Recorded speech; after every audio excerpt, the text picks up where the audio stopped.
Hey, good morning, guys. How's everybody doing this morning? Or this afternoon, or this evening? I should change my greeting to just a generalized greeting instead of morning or night. Man, gas today is $1.83. That is freaking awesome. Let's see. I'm gonna need gas later.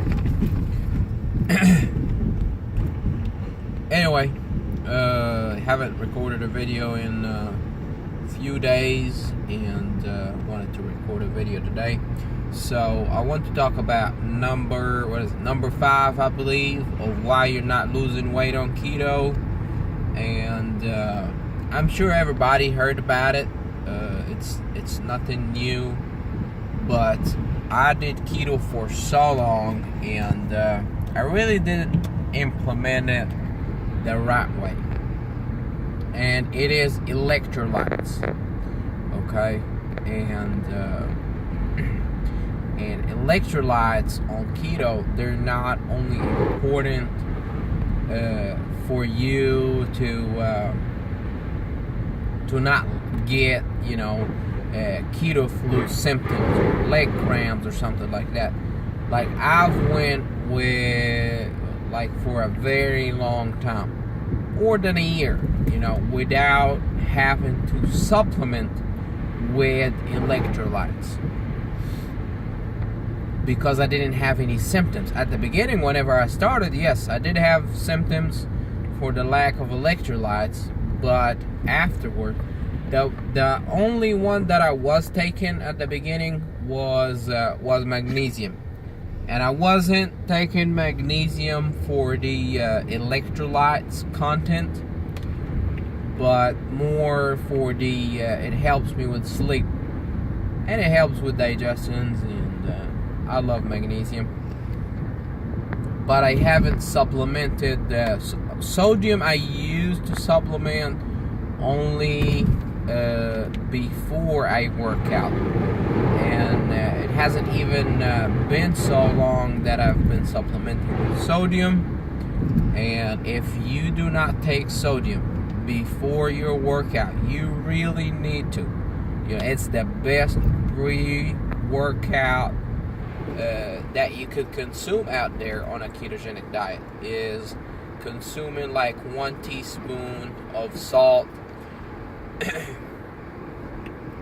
Mix it in with water, or however you want to consume your sodium. But after a while of doing the ketogenic diet, I said I'm gonna try to take more sodium, because see how that would affect me. I didn't have any symptoms, so I started taking more sodium. I would take salt, mix it in with water, and after a while, it started hurting my stomach, and it upset my stomach. And I I put some sodium into capsules, and it would still hurt my stomach. I said, what the heck, man? I love sodium. Why is it hurting my stomach? A lot of people, they say, oh no, sodium is, it's good for you. You gotta eat, 5,000 milligrams a day. Otherwise, don't fucking talk to me. That's not right.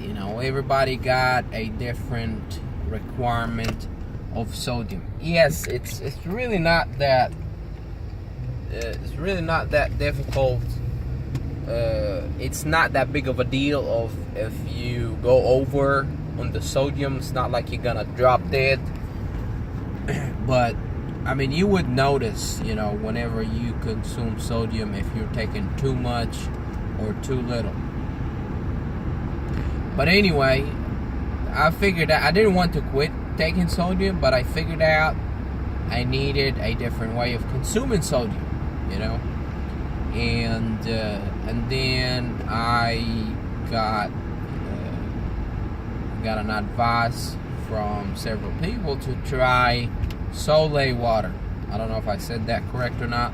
Sole water. What is a sole water? It's basically you get, for example, a glass jar, and you fill, like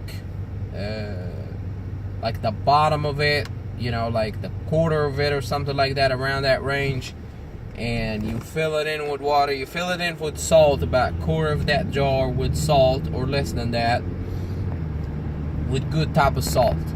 What I did is I filled it in with big Himalayan salt and Redmond real salt, and you pour in some water, then you close it with a lid, and you shake it, and then you let it sit for 24 hours, and then you start taking from the water on top. You don't shake it anymore. And each tablespoon, I'm not 100% accurate, should have about 1,200 milligrams of sodium. So I've been taking 2 tablespoons a day, sometimes a little bit more, sometimes a little bit less. I mix it in with like 20 ounces of water, and it does not hurt my stomach whatsoever. And it's really good. Taking sodium is very, very important. My digestion have improved significantly whenever I started consuming sodium. Another thing, this is very important. Before I start consuming sodium, I was craving cheese all the freaking time. Like, I felt like I had to have cheese every night before I go to bed. Like, I could not get away from the cheese. Like, I would literally try, I'm gonna quit the cheese, and I do it for a few days, and then I get back to it. It was like an addiction. But after consuming sodium, I have way better control over what I eat. I do not crave cheese anymore. I do not get hungry, in weird times. Sometimes you just have ate like 1,000 calories or something like that. 30 minutes later, you get hungry. And you wonder, what the fuck is wrong with me? I've just ate. How am I hungry? Like, you still have food in your stomach. You shouldn't be hungry. So, sodium have took away my cravings from cheese and nuts. And I didn't know that. I didn't know that it does that. I've heard a lot of people, they say, hey, if you consume sodium, you eat less. I thought it was bullshit. But once I tried it for myself, so if you're trying to get away from the dairy, if you're trying to get away from the nuts, if you're trying to get away from overeating some bad foods, just take more sodium. And of course, magnesium, potassium. I do not supplement with potassium because I feel like I take enough potassium anyway, because I eat a lot of egg yolks, and egg yolks have good amount of potassium. So I didn't really feel the need for the potassium. Oh, my nose itches. I'm sorry about that.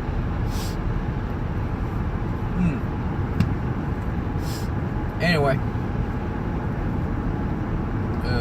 getting back to the subject.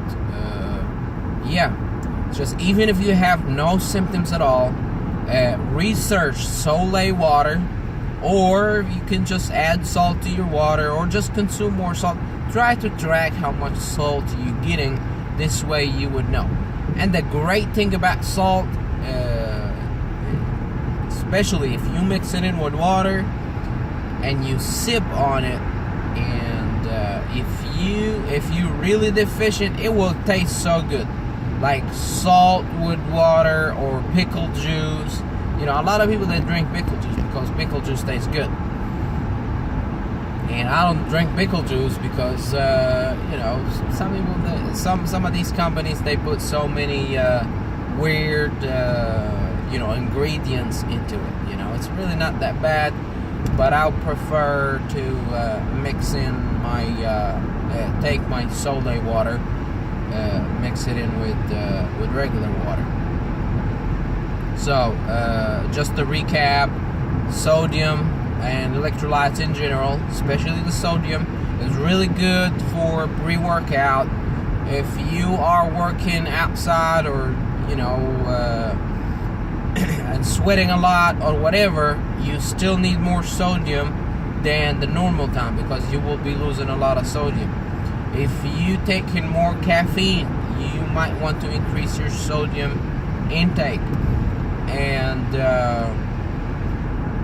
what else? It will help you with your cravings. It will help you with your fake hungers. It will help you have more control over what you eat. Because whenever your body is deficient on sodium, it's not going to send you a message, eat more salt, eat more salt. No, your body's not going to do that. It's just going to trigger a hunger trigger, for you to eat shit that contains sodium.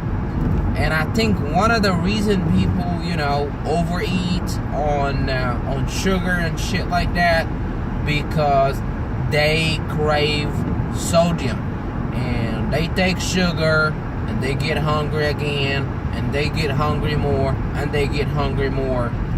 Your body's gonna get you hungry. Anytime it needs more of something, it's going to get you hungry.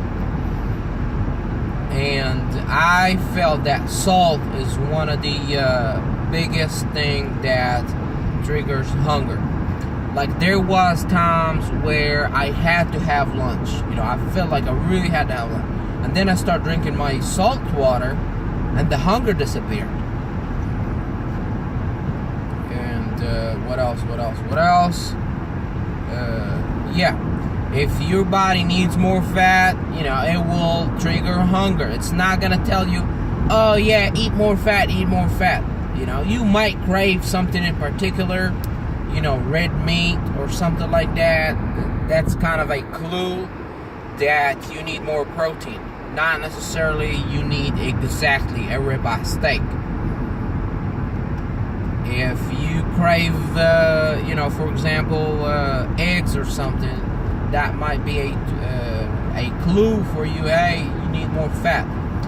And whenever you consume, good amount of fat, good amount of protein, and good amount of electrolytes, your hunger hormone is gonna level out.